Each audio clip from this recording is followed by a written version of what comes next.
કેવો માંગો છો કે આજનો કાર્યક્રમ વાસુદેવ દાદાના મંદિરના પ્રાંગણની અંદર પ્રોગ્રામ બતાવ્યો. જાદુનો મેજિક શો હતો. એની અંદર અંધવિશ્વાસથી દૂર રહે, લોકો જાગૃત બને અને જાદુ એક કલા છે જે કે લોકો જાદુના નામથી પહેલાં ડરતા હતા એ ડરવાનું બંધ કરે. જાદુ એક કલા છે, એક આર્ટ છે અને એની પાછળનો જે સિક્રેટ છે એ તો અમે ઓપન કરતા નહીં, કેમ કે બધા જાદુગરોનો વિરોધ હોય, પણ અમુક આઈટમ એવી હોય કે છોકરાઓને બતાવવાનું હોય જેનાથી જાગૃતિ પેદા થાય લોકોની અંદર અને બાળકોની અંદર, કે જે ભ્રમિત ના થાય, અંધવિશ્વાસથી દૂર રહે. એવી રીતનો કાર્યક્રમ ગોઠવેલો હતો. બહુ સરસ અહીંયા રિસ્પોન્સ મળ્યો અને આખા ગામનો બહુ રિસ્પોન્સ મળ્યો. સાથે સાથે અમારા મહારાજશ્રીનો પણ રિસ્પોન્સ મળ્યો. બહુ સારો પ્રોગ્રામ રહ્યો.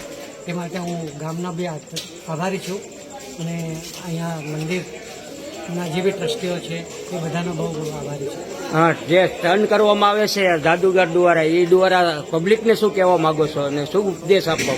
જાદુ એક કલા છે અને આપણે ભારતીય કલાની અંદર સૌથી જૂની કલા છે. આંગણે જે વાસુદેવના સાનિધ્યમાં જે કાર્યક્રમ રાખ્યો એ વિશે શું કહેવા માંગો છો? એ લોકોને આઈટમ બનાવે. મારું નામ પ્રશાંત ગિરી ગોસ્વામી છે. હું વાસુકી દાદાના મંદિરે મહંત છું. ઘણા વર્ષો થઈ ગયા થાનગઢમાં જાદુના કાર્યક્રમ થયાને, અને હું પણ સોશિયલ મીડિયામાં મારે મેજિકના વિડીયોથી ખૂબ જ લોકપ્રિય અને વાયરલ થયેલ છું.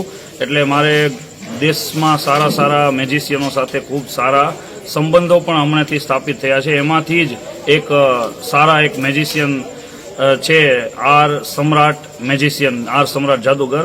એટલે મને એવો વિચાર આવ્યો કે થાનગઢમાં ઘણા વર્ષથી હમણાંથી કોઈ મેજિકનો પ્રોગ્રામ થયો નથી.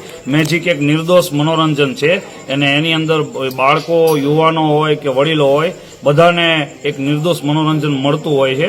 એટલે મને એવું થયું કે શ્રાવણ મહિનો ચાલી રહ્યો છે અને દાદાના ગ્રામ્ય દેવતા વાસુકી દાદાના મંદિરે આવું કોઈ આયોજન જો કરવામાં આવે તો ગામના લોકોને ખૂબ જ આનંદ આપણે આપી શકીએ. અને આર સમ્રાટ મેજિશિયન જાદુગરને મેં વાત કરી, એમણે તરત જ મને તારીખ પણ આપી દીધી અને અમે જે ધાર્યું હતું એનાથી પણ અતિશય એટલો બધો રિસ્પોન્સ આ થાનગઢના ગ્રામજનોએ આપ્યો અને એટલી મોટી સંખ્યામાં અહીંયા ઉમટી પડ્યા કે જેઓએ ખૂબ જ સારો અહીંયા બહોળો પ્રતિસાદ અમારા કાર્યક્રમને આપ્યો છે.